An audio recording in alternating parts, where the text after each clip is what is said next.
Boa tarde, pessoal, tudo bem com vocês?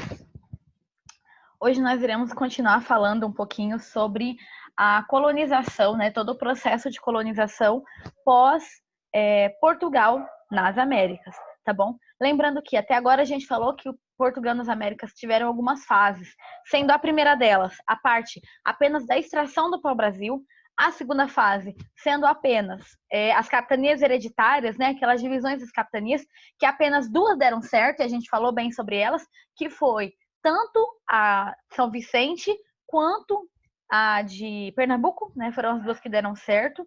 Depois vai começar o período do governo geral. Vou compartilhar aqui os slides com vocês.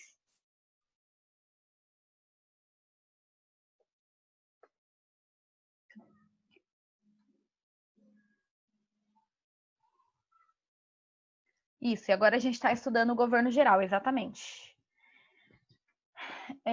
Nós paramos na página 33, tá?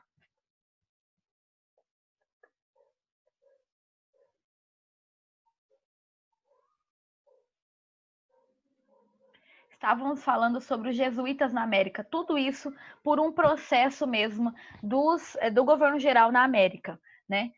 Lembra que a gente falou também sobre os jesuítas? Era uma ordem católica e a Igreja Católica era a mais poderosa instituição do mundo religiosa. Apesar de já ter acontecido a Reforma Protestante, as outras religiões ainda não tinham tanta influência quanto a Igreja Católica, né? E ela tinha essa missão de desenvolver o catolicismo entre todas as nações, mesmo que elas tenham perdido, né, um grande número de fiéis, ainda assim ela vai tentar crescer esses fiéis novamente por meio dos indígenas, que eles vão conseguindo, né, de alguma forma, catequizar esses indígenas, tá bom? Esteve envolvida diretamente no processo de formação tanto do Estado espanhol quanto do Estado português. Lembrando que eu expliquei para vocês que antes, né, tínhamos os feudos, tudo mais, os primeiros países, com a estrutura de país que nós entendemos, foi exatamente Portugal e Espanha, né? Depois foram criando outros, mas que tudo isso só aconteceu por causa da Igreja Católica. Lembra que, para ser definido um rei, era importante com que Deus instituísse a pessoa ali. Então, para que ninguém tentasse tirar ele, a Igreja Católica, então, tinha um grande papel para poder fixar a importância do rei ali diante, né, de toda a comunidade, tá bom? Ou diante de toda a sociedade, para que aquele pessoal ali, Deus instituiu, né, por meio do padre, do papa, enfim, aquela pessoa ali como líder de todo esse grupo, de toda essa nação. Então as pessoas não tentavam se rebelar diante deles por causa disso, tá? Parcerias que permitiu consolidar o poder tanto da igreja quanto aquele poder que era a instituição de Deus e apoiado pelo Estado, quanto o Estado só existia como um Estado, letra maiúscula, graças a exatamente esse conceito da igreja apoiando, né, por meio de Deus, de certa forma. Tá. Dentro dos jesuítas, né, nas grandes navegações eram organizadas tanto do ponto de vista comercial e econômico, quanto de princípios religiosos. De princípios religiosos, tá? Por que eu tô dizendo isso?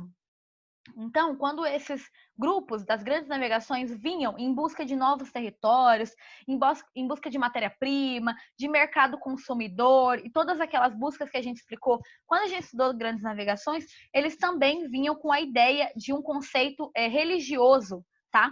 Em que eles buscavam, sim, ter aumentar o número de fiéis católicos, era importante, porque assim a Igreja Católica cresceria, se fortalecia, consecutivamente também o Estado. Isso só vai mudar um pouco a partir de 1800, quando o Pombal, né, que a gente vai estudar ano que vem, ele vai vai tentar separar a igreja e Estado, tá? Antes eram bem juntas. Segundo a doutrina católica, as conquistas das novas terras eram também uma oportunidade para converter as pessoas dessa região à fé cristã, à fé católica, né? Essa aliança entre a igreja e o Estado português e o governo português está presente também no perfil dos colonizadores. Todos os colonizadores que vinham eram católicos, tá? Tinham essa característica marcante, forte, para também favorecer o catolicismo aqui nesses grupos que eram formados, tá bom? Se você vê também a estrutura das cidades, sempre era necessário que quando você tinha uma cidade inicial, vocês vão ver isso quando chegar ali nas estruturas, né, que a gente vai estudar, criadas pelos jesuítas, sempre existia a praça, uma igreja, um núcleo do governo e assim as outras atividades que eram formadas. Também nas caravelas, quando a gente estudou caravelas, né, também nas grandes navegações, as caravelas portuguesas costumavam zarpar para a América com a presença de um representante da igreja, que era sempre um apoio espiritual. Normalmente um padre, mas nem sempre. Às vezes era um sacristão ou alguma pessoa que pudesse cuidar do apoio espiritual. Digamos que passou por grandes tempestades, né? Alguma coisa ali que fosse não muito fácil, então era necessário ou então as pessoas tiveram alguma doença e era necessário fazer a excomunhão, esqueci o nome, que é quando a pessoa já estava no fim da vida, né? Tinha que meio que a contar todos os seus pecados para garantir com que fosse para um caminho para o céu, né? A Igreja Católica tinha bastante isso. Outra coisa que você pode ver bem na presença, olha o tamanho, né? Todas as velas aqui, olha, tinham cruzes representando então a importância, né, do Estado e da Igreja unidos, tá? Lembrando que, né, no caso, então, a fé católica era oficial. Gente, alguma dúvida até aqui? Se não tem dúvida, faz um joinha para mim. Se tiver dúvida, coloca aí no chat, por favor. Que eu tô aqui para ajudar vocês, tá bom? Também a Companhia de Jesus, né? Quando eu falei lá da reforma protestante, que se desenvolveu, né? A Contra-Reforma foi esse movimento para diminuir os impactos da reforma protestante diante a necessidade ali das pessoas que estavam saindo da Igreja Católica. Dentre isso, criou-se a Companhia de Jesus. A gente falou um pouquinho sobre isso quando estudamos a Contra-Reforma, né? Nascida na Contra-Reforma, a congregação tinha sua conduta amparada pelo voto de castidade, então eles jamais poderiam, por exemplo, praticar nem sexo, né? Nem dentro do casamento, nem fora, eles não teriam que se abster completamente disso, assim como um voto de pobreza. Estava contando com o pessoal de manhã. Eu tenho um amigo, ele não é jesuíta, ele é franciscano. Ele também tem voto de pobreza, né? Mais ou menos para você ter uma ideia, eles recebem R$ 50 por mês para se manter. Me diz, o que você faz com R$ 50 no mês? Se você for no shopping, você vai no cinema e compra uma pipoca e acabou o dinheiro. Você não tem nem dinheiro para pagar um Uber para voltar para casa, né? Então, por quê? É realmente um voto de pobreza. É só para você ter o mínimo do necessário ali para ter alguma necessidade básica. Digamos, então, ele precisa de alguma coisa, por exemplo, ele precisa de aparelho. Então, ele tem que pedir para a igreja uma autorização para conseguir esse tipo de coisa, tá? Porque eles têm esse voto para não ter dinheiro. A voto dele é de ajudar os pobres ali na mesma condição, porque quando você também tem a mesma condição, fica muito mais fácil de você ser, de alguma forma, mais prestar mais atenção, né, mais solidário às necessidades do outro. Então, eles tinham também esse voto de castidade, ou de pobreza, tá? Desculpa. E eles foram conhecidos, a Companhia de Jesus, quem era da Companhia de Jesus, eram conhecidos como jesuítas, tá? Então, fundada em 1534, a Companhia de Jesus nasceu com o objetivo de quê? O objetivo de desenvolver o trabalho missionário. Então, ele tinha essa função de ir contar sobre Cristo, contar sobre as ideias católicas, né? Pelo mundo. Lembrando que eles são católicos, né? Buscando novos fiéis, tá? Para aumentar mesmo a influência da igreja diante toda ali a necessidade que eles teriam de fortalecer a igreja novamente pós reforma protestante. Lembra que não é tanto tempo, né? A gente estava falando, por exemplo, do fim ali do processo de reforma protestante, 1517. A gente está aqui uns 15 anos depois, tá? Os jesuítas foram enviados para regiões distantes, como do Oriente, Índia, China, Japão, tá? Primeiro os jesuítas chegaram aqui na região das Américas em 1549 com o governador geral. Já existiam padres que vieram, né, com os primeiros colonizadores, mas os jesuítas mais fortes, assim, grupos jesuíticos vieram nessa época. Eram 6 religiosos sobre a liderança, né, do padre Manuel de Nóbrega, tá? Sua principal missão era... Qual era a missão, então? É importante isso aqui? É muito importante, para vocês entenderem um pouco qual era a função dos jesuítas aqui. Escreva no rodapé do livro de vocês, se vocês não tiverem com o caderno aberto, tá? Quando tiver ali, missão jesuítica, né? Escrevam ali em volta. Era pacificar os indígenas. O que significa isso? Então, eles, de uma certa forma, quando eles ensinam sobre a fé católica, né, ensinam sobre a catequese, eles ajudam com que diminua essas rebeliões que os indígenas poderiam fazer, com a cultura europeia, pacificando então os indígenas para que eles aceitem muito mais essa cultura do outro, a cultura europeia, tá? Isso também influencia na aculturação, com certeza. Quando a gente colocar esse azinho assim, essa prefixo, né? O a, ele significa negação. Lembra que eu falei para vocês quando a gente estudou sobre a questão indígena, que quando eles chegaram aqui, eles não viam a cultura indígena como cultura, achava que era algo muito ultrapassado, né? Que a europeia era muito mais evoluída e que eles deveriam sim trazer essa evolução para cá, para essas pessoas que estavam perdidas, como muito primitivos, né? Então, eles tinham que trazer essa cultura, acabando com a cultura nativa, né, das pessoas que aqui viviam, aculturando eles e colocando a cultura europeia o mais próximo possível nesses grupos, tá? De indígenas. Para isso, eles começaram a construir colégios, por exemplo, o colégio em Salvador, tá? Que ficava ali mais ou menos no litoral. Salvador, né? Os padres jesuítas, então, de início, se estabeleceram no litoral, tá? Como é, né, a maioria daquele período. E em pouco tempo, eles começam a penetrar o sertão do território. Lembra que sertão, nessa época, era toda a parte interior, né? Não era só o litoral, era parte, na verdade, fora do interior, era considerado o sertão. Não era desbravado, né? Muitos deles até percorrendo caminhos indígenas, caminho que os próprios indígenas abriram ali para poder percorrer por dentro, né, da mata. A intenção em todos esses casos era travar contato direto com os nativos e convertê-los a seguir a fé católica. Tudo bem, Suelen? Tudo bem, Antônio?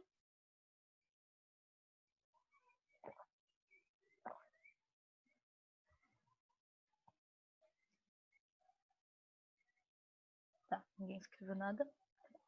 Para se comunicar com os nativos, os jesuítas aprenderam tupi-guarani, tá? Então, a língua oficial era o tupi-guarani, né? Que eram as duas grupos mais fortes ali na região litorânea. Lembra que a gente até falou sobre isso também no capítulo passado.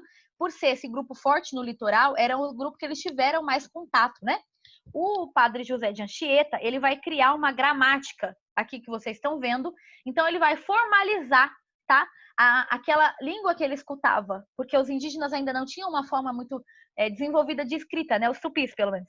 Então, ele vai formalizar ali, escrever mais ou menos uma gramática, um dicionário, uma ajuda, né, para entender um pouco sobre a cultura, a língua gramática tupi, tá bom? Para que as pessoas pudessem aprender. A arte gramática da língua tupi, na costa, né, do Brasil. Como a própria língua tinha variações, se você pensar, por exemplo, português, né? Nós vivemos em um país enorme. Todo mundo fala exatamente o mesmo português? Não. Existem gírias, variações linguísticas, expressões territoriais. Tudo isso pode ser modificado? E modificar a língua e a forma com que a gente fala? Com certeza. Se a gente pensar, por exemplo, a língua... Se a gente lembrar em Cuiabá, né, que as pessoas falam bastante vote, por exemplo, né? Ou então no Nordeste que fala oxi, então cada região ali existem expressões específicas, né? Que não estão necessariamente formalizadas, mas ainda assim faz parte de uma língua regional, certo? E tudo bem isso. Faz parte das variações de cada território, de cada cultura, certo? E a língua tupi também era assim. Lembra que eram vários grupos, né? O tupi era apenas uma matriz linguística, um tronco linguístico, não era a língua oficial certinha, formalizada em todas as tribos, tá? Então, eles aproveitam essa variação linguística que existe entre as nações e vai criar uma junção de idiomas, tá bom? Aproveitando o tupi, que era conhecido, o português, que eles já tinham, assim como o espanhol, tá bom? E vai colocar o nome disso de Yengatu. A língua Yengatu, então, essa língua é modificada para que eles soubessem, pelo menos todo mundo sabe um pouquinho de tudo, sabe? Assim, facilitando com que os portugueses tivessem mais acesso aos indígenas, os indígenas conseguissem entender melhor o que os portugueses estavam falando. Tudo bem? Os indígenas demonstravam forte rejeição à cultura europeia, certo? Eles não tinham facilidade, era uma cultura completamente diferente de roupa, de religião, de costume, de pensamento, de tecnologias. Então, eles não conseguiam ter uma visão tão fácil, tão aceita. Eles não viravam e falavam, nossa, como eu quero viver desse jeito, sabe? Porque é como se eu virasse e falasse para vocês, olha, a partir de agora, a cultura brasileira não é boa, vamos pegar a cultura chinesa e todo mundo vai fazer igual os chineses. Se vestir igual eles, comer igual eles. Entende que vai ser um choque cultural muito grande? Com certeza, né? Porque eles são, por exemplo, um país asiático, então já é uma cultura muito diferente da nossa. Então eles rejeitavam bastante. Para facilitar isso, os jesuítas acabavam criando modos de entrar dentro da aldeia de um modo mais fácil, mostrando elementos culturais, misturando com características da religião indígena, criando música, elementos culturais, dança, teatro, várias coisas ali, olha, para facilitar com que os indígenas prestassem atenção, achassem interessante, gostassem, assim como olha só, criar peças e teatros traduzidos para a língua tupi, para a língua deles, assim como trechos bíblicos, para que eles tivessem facilidade a entender isso. Eu lembro que no primeiro ou segundo ano da faculdade, acho que foi no primeiro ano de faculdade, né? Foi um grupo indígena lá, eu acho que era Guarani Kaiowá, se eu não me engano, e eles contaram um versículo bem grande, tipo um capítulo da Bíblia todo na versão deles, porque era muito comum traduzir e fazer com que eles decorassem, tá? A conversão dos nativos seria muito demorada. Com esse negócio de, às vezes, ter que ir lá, né? De vez em quando, e conta uma historinha, e aprende, aí não quer, rejeita, tenta de novo. Então, para resolver isso, o padre Manuel de Nóbrega, que é esse padre que vocês estão vendo aí na imagem, tá? Passou a defender a catequização que poderia ser de um modo mais efetivo. E aí ele vai criar os aldeamentos. A gente estudou aldeamento também na questão espanhola, lembra? A gente falou sobre isso. Criado ele pelas missas, né? Nasceram então as missas ou as missões também religiosas, né? Aldeamentos e reduções, que são essas áreas específicas para poder ensinar, né? Para poder ensinar sobre a cultura, era uma forma mais fácil de pacificar, de aculturar os indígenas, tá? Missões jesuíticas. As missões eram aldeamentos comandados por uma autoridade civil que representava o governo geral. Então, apesar de ser administrada ali pelos jesuítas, quem comandava era alguém que representava o governo geral, tá? Para ser ali ter uma representação do governo de Portugal. Eram administrados por jesuítas, começaram ali em 1562 com uma média de 11 missões na América Portuguesa, reunindo aproximadamente 34 mil indígenas, né, nativos. Os indígenas que viviam nessas localidades tinham uma rotina rígida, então tinha uma hora específica de acordar, e aí tinham que produzir, tinha que pegar o leite, fazer todo ali, plantar, né, recolher, criar comida, né, fazer a comida. Então eles tinham várias atividades durante o dia. Além disso, tinham que ir sempre às missas, né, em todas elas que tivessem durante o dia, até a catequese para poder aprender um pouco mais sobre isso, produzir artesanato, né, para poder vender e as reduções também ter um pouco de dinheiro, comparecer a todas as pregações.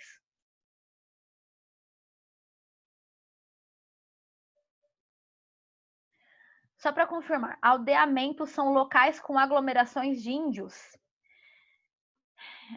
Aldeamentos, na verdade, eles são... Como é que eu posso dizer? Tem um termo para isso, mas seria uma localidade em que as missões religiosas usavam ali para controlar, para culturar, pacificar e catequizar os indígenas. Tá? Não era uma coisa nativa de indígena necessariamente, ou de nativo necessariamente. Na verdade, foi os jesuítas que criavam para poder controlar um pouco mais os indígenas.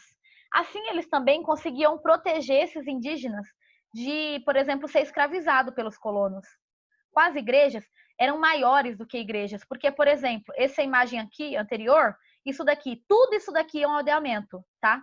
Toda essa estrutura.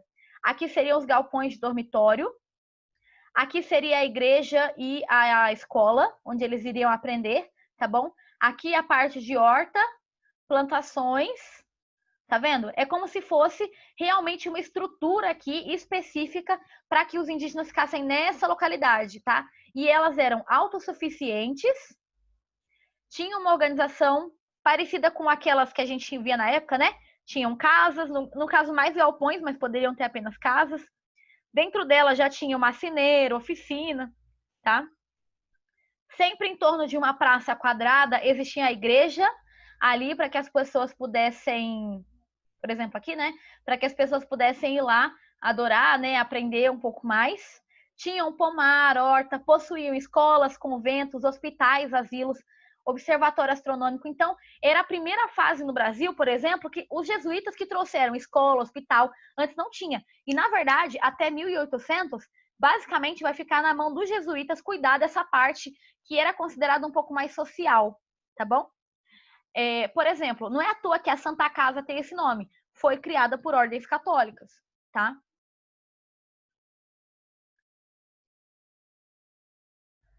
Então ele já possuía ali, olha, tudo que precisava. Só que se você, olha aqui outra estrutura para você entender. Aqui eram os galpões, né, para as pessoas poderem dormir. Aqui a praça principal, onde tinha os rituais, festas, o que precisasse fazer, né? Colégio, oficina, horta, pomar, o curral normalmente mais distante, né, como a gente aprendeu em outras aulas. Com o objetivo de que os animais não matassem, né, as plantas que eram plantadas aqui, e uma igreja bem grande, normalmente cheia de vitrais, né, para que eles pudessem observar, já que a maioria ainda não sabia ler. Eles vão ensinar esses grupos de indígenas a ler e a escrever, para facilitar também com que eles leiam um pouco, aprendam um pouco mais. Isso vai ser com o tempo, né? Eram protegidos pelo governo, então garantia essas reduções pelo governo, né? Muitos nativos dirigiram-se para lá visando fugir. Uma hora eles poderiam ou fugir de alguma guerra que estava acontecendo lá, ou quando eles chegassem, uma hora eles poderiam fugir dessa área. Só que não era bem o que acontecia, tá? Colonos que atacavam as aldeias em busca de escravos. Ah, tá. Então, fugiam, por exemplo, a aldeia dele foi saqueada e estavam tentando pegar, principalmente no paulistas, né? Os bandeirantes, eles vão tentar bastante pegar indígenas para poder trabalhar como escravo, porque eles na época não tinham muito dinheiro para poder comprar escravo. Então ele ia tentar escravizar os indígenas. Os jesuítas, eles eram bem contra isso, porque diferente dos negros, eles entendiam mais que os indígenas, eles tinham alma e que precisariam ter uma chance. Então eles vão, na verdade, a maioria dos colonos com os jesuítas vão travar uma briga danada por causa disso, porque um é a favor da escravidão indígena, o outro é contra, tá? E aí os indígenas tentavam fugir, mas quando chegava aqui, a vida era muito difícil também. Como eu falei para vocês, quem assistiu a N com E, né? Que é uma série maravilhosa. Segunda e terceira temporada mostra uma indiazinha que vai lá aprender a língua do não índio, né? E ela vai para uma escola e lá cortam o cabelo dela, proíbe ela de fazer qualquer tipo de ritual, né? Qualquer coisa, colocar um colar que seja da cultura dela.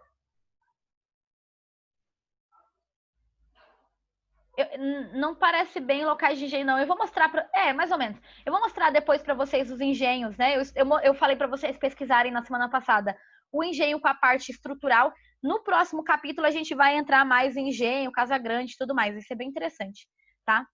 E aqui, olha, se posicionavam contra a escravidão indígena, os jesuítas, mas ainda assim usavam a mão de obra nativa, né? Quando eles plantavam, regavam, cuidavam dos animais, eram todos os nativos que usavam, que faziam isso nos aldeamentos, tá?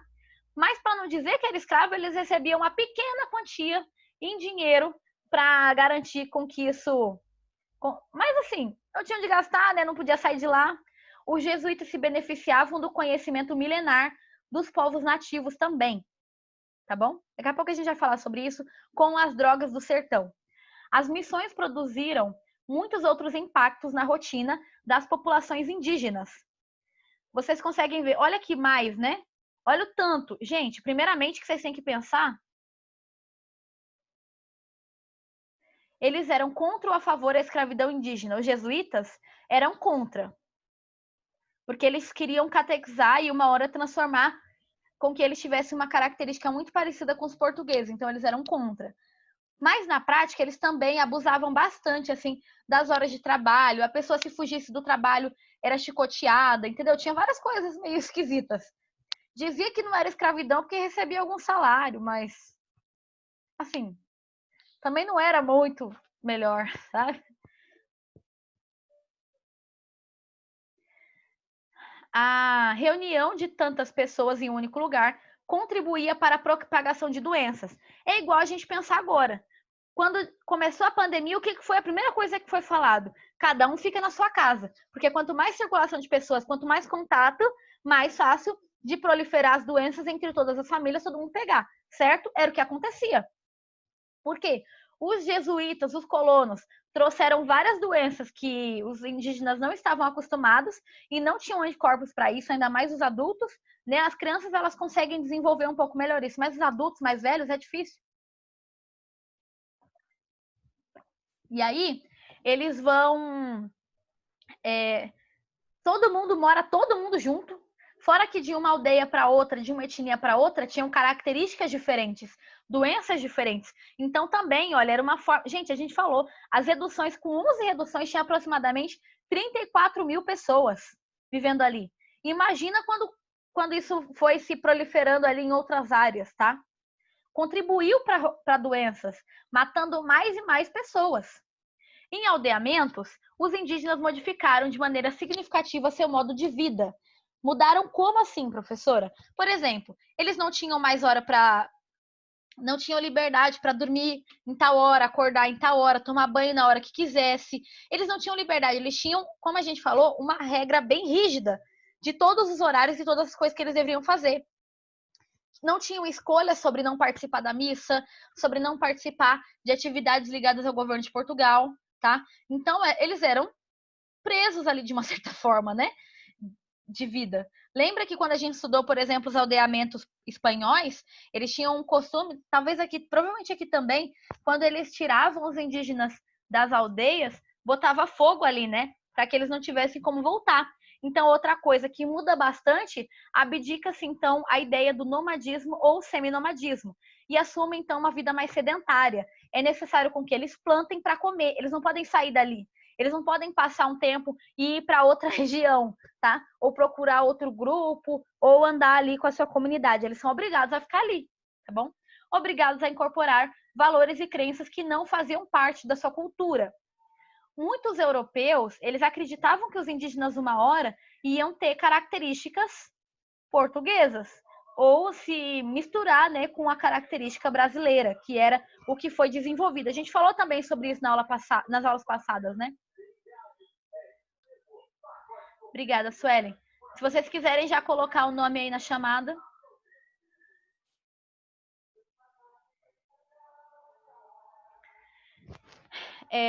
Grupos tradicionalmente inimigos eram obrigados a viver no mesmo espaço, aumentando o conflito. Imagina só, existiam várias nações e etnias indígenas que não eram parceiras, que eram inimigas por causa de costume, por causa de religião, por causa de terras e outros motivos, né? Rivalidades antigas, porque acreditavam, né, em lendas e fatos que aconteceram ao longo da história deles, e ninguém perguntou para eles como deveria ser a estrutura, apenas colocaram eles ali tudo na mesma região, tudo no mesmo aldeamento, o que gerou várias guerras e vários massacres entre eles mesmos, tá? E aí, aqui a gente tem as drogas do sertão, tá bom? O que são as drogas do sertão, gente? São basicamente, conhecidos os vários produtos extraídos na floresta amazônica. Os indígenas, eles sabiam como utilizar toda a fauna e flora, né, da nossa região, tá? Do nosso país. Porque eles já estavam aqui muito antes da gente. Eles usavam essas plantas, né? Frutos, flores e etc. Eram produtos variados. Poderiam ser plantas para questões medicinais, poderiam ser temperos, poderiam ser artigos para pintura, tá? Olha, castanha do Pará, né? Eu não sei o que é isso. Isso daqui é Guaraná. Alguém sabe o que é isso? Aqui tem várias coisas. Aqui tem urucum. Esses outros não consigo ver. Mas então as drogas do sertão, vocês vão estudar isso. Vocês já tiveram, eu acho, um pouco disso também em geografia, tá? Mas era muito comum com que os indígenas soubessem utilizar essas drogas do sertão, que não são drogas na ideia que a gente tem hoje, mas é a ideia assim, sabe que medicamento também é considerado uma droga, certo? Né? É uma droga lícita, tá? E essa droga lícita, ela é aceita para usar em benefício da população, tá bom? No caso aqui, eram os alimentos e produtos que a própria natureza tinha. Exemplos: castanha do Pará, cacau, bravo, urucum, que é aquele que a gente pinta, né? A roupa, o cara, guaraná, canela, gengibre, baunilha, coco, pimenta, vários itens que tinham na nossa... O que é poligamia Você viu isso no livro? Poligamia é a ideia de que você pode ficar com várias pessoas, não precisa ser necessariamente com um único parceiro. Seria monogamia, né? A ideia é que você casa com alguém e vai ficar com essa pessoa. Agora, poligamia, você pode ter vários parceiros, você pode ter. Então, não é muito apegado necessariamente a uma pessoa só, tá? Então, esses produtos eles estavam na natureza. Os colonos não sabiam o que era veneno, né? Porque tem bastante nas plantas, e o que era realmente que poderia ser usado, como planta medicinal. Se você aí, por exemplo, tem uma vozinha, né, que usa no álcool, coloca várias plantas, no tereré é para potencializar o álcool, no tereré ou coloca várias outras plantas para poder fazer bem à saúde, entre outras coisas, toma um chá, né, com o objetivo ali de curar algum tipo de doença. Tudo vieram graças a esses indígenas que já conheciam a natureza e como se beneficiar dessa natureza, tá bom? Após aprender com os indígenas como identificar e utilizar esses produtos, os jesuítas passaram a difundi-los entre os europeus. Então, eles não ficaram só com eles, porque eles foram aprendendo com os indígenas e também foram passando isso para os europeus, né? Como utilizar da melhor forma todos esses itens e esses alimentos. Pessoal, alguém ficou com alguma dúvida sobre o capítulo? A gente acabou o capítulo 10. Semana que vem é o próximo livro, o livro 3, tá bom? Sem dúvidas.